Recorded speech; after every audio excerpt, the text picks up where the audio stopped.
Well, hello there, everyone. TexAgs Rewind presented by Yeti. Welcome in to my Rewind show. Let's go behind the glass and say hello to the Dork Knight, David Nuno. What's going on, David? Why do you sound so rehearsed? Oh, I'm just. We could go the Dork Knight. We could go David Extra Small. Let's see, El Cubano. I'm sure you'd like that one. It's not extra small, bro. I can guarantee you that. What? My shirt? Yes. My shirt. Switch it, Cade. Thank you. This is amateur hour. I allow you to host my show, and this is what we're going to do? Don't come at my producer like that. No, he's great. I'm talking about you. Well, I would rather see you on the screen than me back there with my headphones on and in my chair and whatnot. But hey, David. Yeah.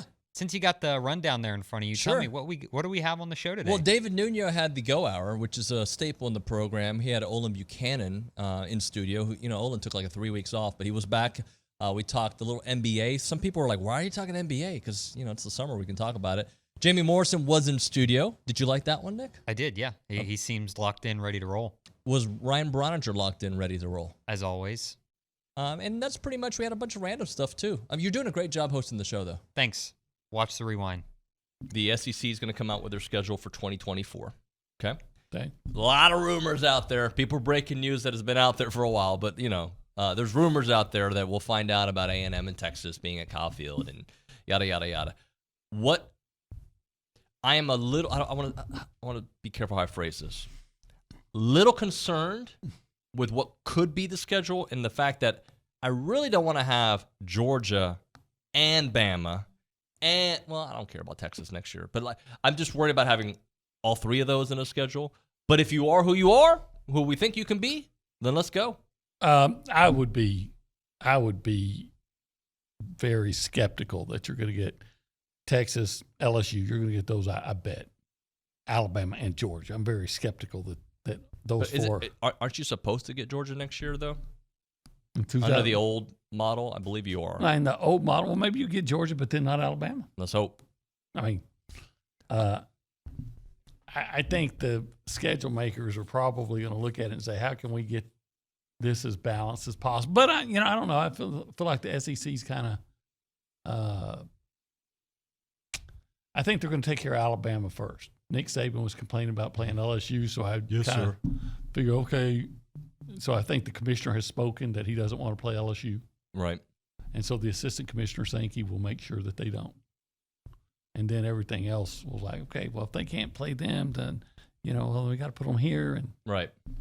So I wouldn't be surprised. I still don't think A&M would play those four teams. Well, who knows? What games do you want to see? Well, I want them to see, they're going to play Texas. I want to see them play LSU. Do you want Oklahoma on that list too? Not really. And it's not, and Oklahoma wasn't even that good. So it's not like, oh, gosh, I'm afraid of playing Oklahoma because I want to play LSU, right? Right. It's just that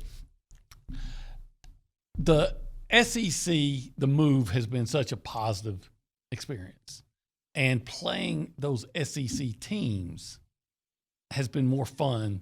I don't want to feel like I'm stepping back into the Big 12. I think Harden's going to end up at Phoenix, and I don't because let me rephrase this. If I'm Durant, I don't want any part of Harden again for a third time. That all being said, you were the original one to float that idea a month ago or something like that. So how does he fit in that world? And we're talking about super teams going away. That would certainly be another super team, though. It would. First of all, Durant does want him, David. The two of those guys have repaired their rift when Harden asked out of Brooklyn because they got their boogeyman, Kyrie Irving. Irving, his whole approach to all of it, and Irving will not land in Phoenix, by the way, because Durant does not want him there. I think Harden is going to have to take less. There's got to be some cap gymnastics to get through it in terms of what has to happen with Chris Paul's contract and it being fully guaranteed and someone wanting to pay him $30 million for the year. So Phoenix has a lot more to do than the Houston Rockets would to bring him in. But I do know that, where last year, like in the fall when the season started, Harden certainly had his eye on all that cap space the Rockets have. And now this whole Phoenix thing is very attractive to him. Keep one thing in mind about James Harden. Went to Arizona State for college. He understands what it is out there. loves it out there, and Durant does want him there. So if they can make it work cap-wise, that's something I think you could see happen with James Harden out there. I think that is, if you ask me where I thought he was going to go and where I thought he was going to end up, I'd probably say Phoenix first, Houston second, and Philadelphia at this stage in a distant third. All right, I'm a big Luka guy. Fix the Dallas Mavericks for me. How do we get the Dallas Mavericks to not be so dysfunctional? Is it as easy as, Kyrie, thanks for coming? Not really. No, I think Dallas, I think it's really worse than that. I hate to say it. I think it has to start at the top. I mean, you look at the talent and asset drain since Nico Harrison took over, and it's appalling, quite frankly, David. It really is. So you came middle of December-ish, right? Yeah. No, I think it was something like 6 days before Christmas, and I highly recommend taking a Division I head coaching job 6 days before Christmas.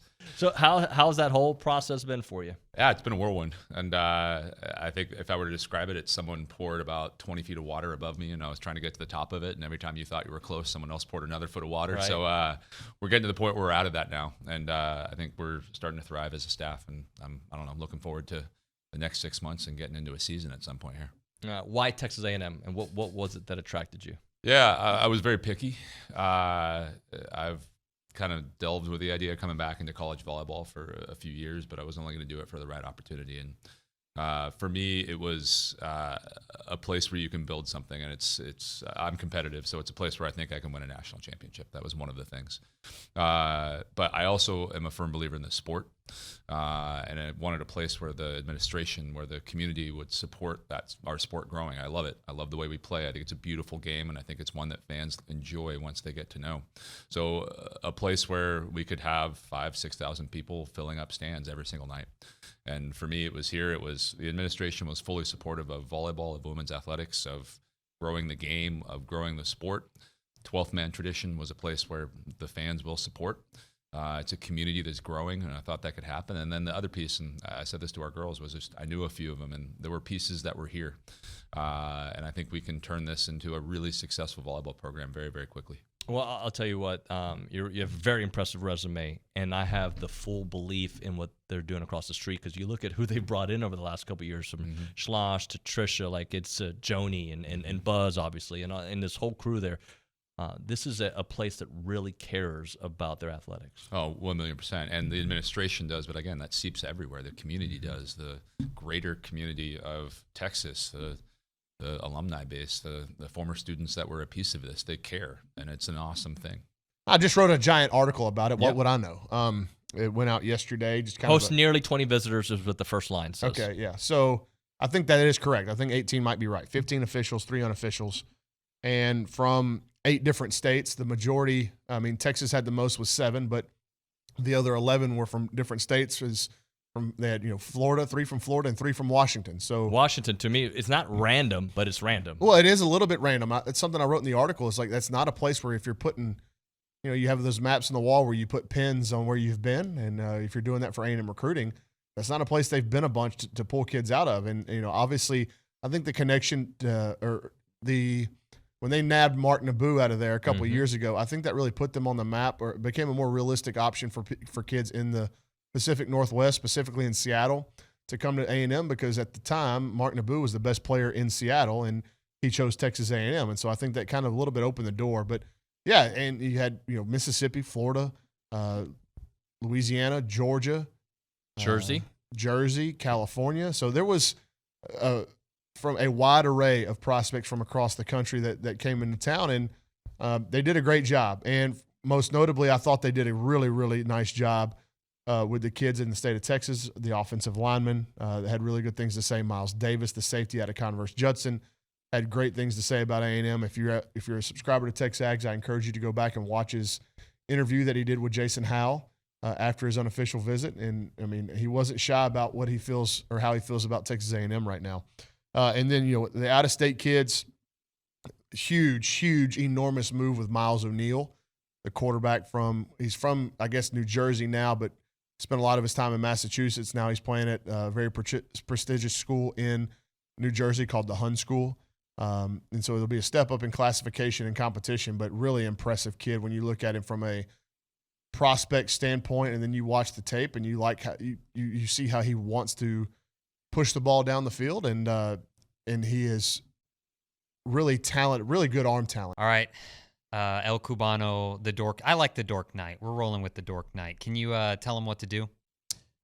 Yeah, I'm gonna talk like Nick. But yeah, like what you like, and yeah, hold on, comment and subscribe. And share. There we go. You don't really talk like that. It was just for comedic effect. I do kind of sound Yeah, like okay. that. You're not wrong. Maybe it's exactly like you, but that's it. Yeah. Okay. Anyways, bye. Bye.